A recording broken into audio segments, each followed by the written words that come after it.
Welcome back to the Brotherhood I'm your host, William Morris, and this is our review of Marvel vs. Capcom 3, Fate of Two Worlds. You know what's kind of funny and interesting? I was browsing through the channel, and apparently the backlog says that once upon a time, we did a review of this game already. I don't remember doing that.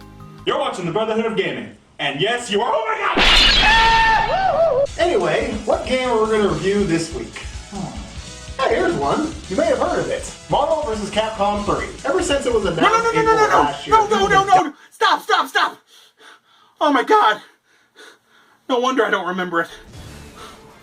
Hard to believe, I know, but see, back in the 90s, Marvel wasn't doing so well. In fact, they had filed for bankruptcy. But they were eventually able to make it back, and in the mid-2000s, they even started their own movie studio.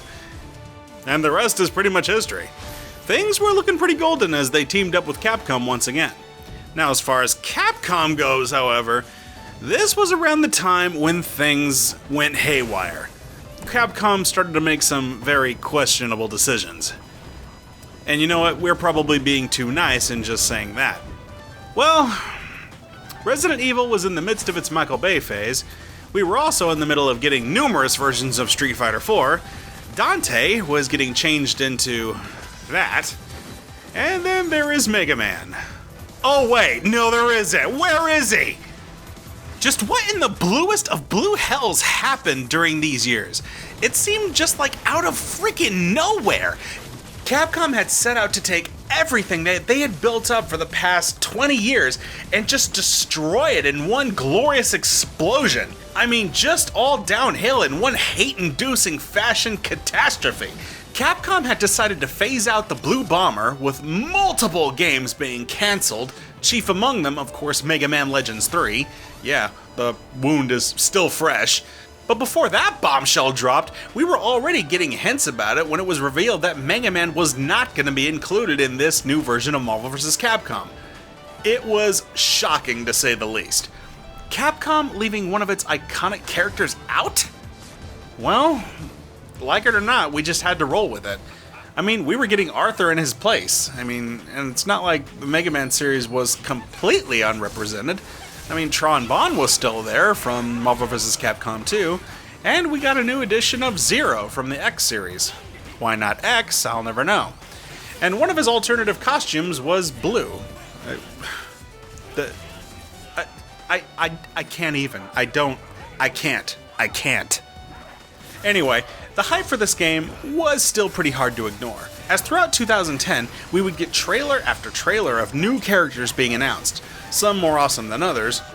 Dante, oh wow, look, cool. Oh, Deadpool, alright, nice. Chris Redfield, rock on. Also cool. Spencer, huh? MODOK, what? Okay, now they're just trolling us. Well, it finally happened. Marvel vs. Capcom 3 hit store shelves in February of 2011. It was a big night, as we were there at the midnight release. And so was an angry mother asking why the hell her son was at GameStop in the middle of the night. True story. Damn, I wish I had my camera. And we were one of the unfortunate few that got suckered into buying the $80 special edition bundle. And for what? A prequel comic book storyline that didn't make any sense and explained nothing? 2 DLC characters that were already on the disc, supposedly, and that we weren't even going to be able to play as for the next couple of months anyway, despite using the code? A dinky, stupid-looking tin? Yay! So the game itself. The gameplay was altered quite a bit from the last installment. If anything, it is more like Tatsunoko vs. Capcom. Anybody remember that? No? Alright. The game features 3 attack buttons and a launcher button. That's right, you could just press one button to send your opponent into the air, really making this game feel more vertical than ever before. Everything in the game felt even more simple to pull off. Wicked fast combos could be easily performed with relative button mashing. This move was obviously done to bring in more casual fans to the game, which honestly did make sense from a business standpoint. Even though competitive fans were less than thrilled to find that their competitive game was dumbed down to accommodate us filthy casual fighters, the rules, however, did not change. You still have to drain all of your opponent's character's health, and then you win. The game was once again a 3-on-3 battle royale. Snapbacks and crossover combos also make the transition from the last entry. In arcade mode, you once again battle a series of online enemies before facing off against the game's boss, Galactus, and his finger pokes of doom. The game also features an offline versus mode, mission mode where you can complete specific challenges, and a training mode. The art style in the game was probably its strong suit, honestly. Capcom's plan was to make the game feel and look like a comic book, with its high contrast colors, page-tearing effects when hyper combos were activated, the big font words appearing on screen. Hell, if anything, this is definitely one of the more flashy and stylish fighting games out there. Marvel vs. Capcom 3 marked the first time that the characters were rendered in 3D, and it honestly looks pretty great. Although opinions have varied from the fanboys who miss their 2D sprites. Once again, same as before, you can fill your power bar up to 5 levels in order to perform your super moves. Most characters have 3, and you can perform a team combo by the press of a button. The game also presented an X Factor. When this was activated, you receive a boost in damage, speed, and health regeneration for a short period of time. If this X Factor move is used correctly, it can most definitely be a get out of jail free card. Another way to make this game more user friendly. Now, I am not saying that all the strategy was taken out of the game, but as noobs, it just felt easier, you know? The game was all about chaining together long combos that reach up to 100 hits, even more. It was pretty thrilling to see and pull off. Well, that is, until you go online and run into people who actually know what they're doing. When we first started the game out, it was going pretty well, but when you start to reach a certain rank, that's when you start to face off against the real talented opponents. And boy did we get bodied in a friggin' hurry. There were some fights where you might as well just put the damn controller down, because I swear you will not even get a single hit in. All you can do is just watch as they perfect your ass. The big criticism of this game was its lack of all-around modes. This game was pretty bare outside of the main fighting upon release.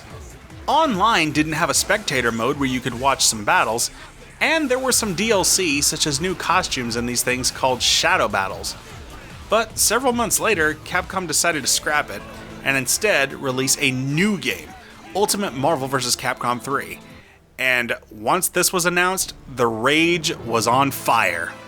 Now, whether it was justified or not is certainly still up for debate. Some players claim that this was due to 2011 earthquake that hit Japan and it forced Capcom to change their plans.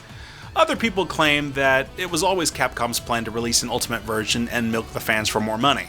In any event, that copy of Marvel vs. Capcom 3, that $80 special edition one that we bought, yeah, it has pretty much been an $80 doorstop ever since. Honestly, it is no secret. A lot of people were really pissed because they felt ripped off. I mean, I guess we should have saw this coming with the way Capcom has always been treating their Street Fighter series, but it really did not make this pill any easier to swallow. So, Ultimate Marvel vs. Capcom 3. What did it have to offer? Well, it does have a refined presentation, as well as 12 new playable characters, none of which were Mega Man, by the way. Well, at least we got Strider. Honestly, if you are going to play Marvel vs. Capcom 3 at all, it should be this one, as it is pretty much the first game, just more dressed up with some tweaks here and there. The characters also got some adjustments, from new moves, buffs, etc. However, the game is still pretty unbalanced. It pretty much defeats the purpose of a big roster if everyone only uses a handful of characters that are actually good. I mean, hell, if you pick Morrigan, Virgil, Zero, Amaterasu, you've pretty much won the fight every time. Also, one really crappy thing that this one did. Remember those DLC characters from before? Well, if you wanted them for Ultimate Marvel vs. Capcom, guess what? You had to rebuy them. Oh my god. That. I know one of the DLCs was specifically meant for me, but just because Zero raided X's closet and borrowed his costume, it's still not gonna tempt me. You are not X. You are alive. Maybe next time. Other includes Heroes and Heralds mode, where you use your power-up cards for additional team effects. Offline, you face against CPU opponents for territorial control, while online, you choose a side and battle it out in quick matches. And there is even a mode that lets you play as Galactus. Well, that's pretty cool. The music, though, is not as memorable as the first game. However, we can certainly say it is an improvement over the second one, so it's alright.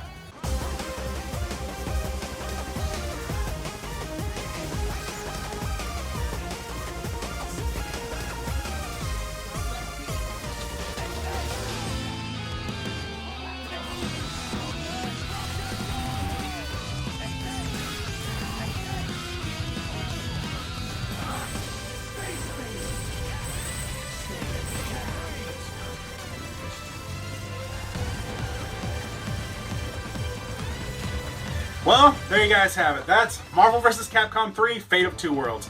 Now, don't get me wrong, it's not an absolutely terrible game. It's got its flaws, sure, but it is still fun for the casual player, and even some hardcore players can still find enjoyment out of it in tournaments and such. It's got style, it's got flair, the graphics look okay, but honestly, there are probably other fighting games that we will return to way before we ever return to this one. The controversy that this game left behind with Capcom doing all of its poor business decisions really just left so much of a sour taste in our mouth that it is hard for us to go back and enjoy it to its full potential, if it ever had one. So, that was this game. What's left is Marvel vs. Capcom Infinite, the last attempt, and hopefully a big improvement over this one. Join us next time as we take a look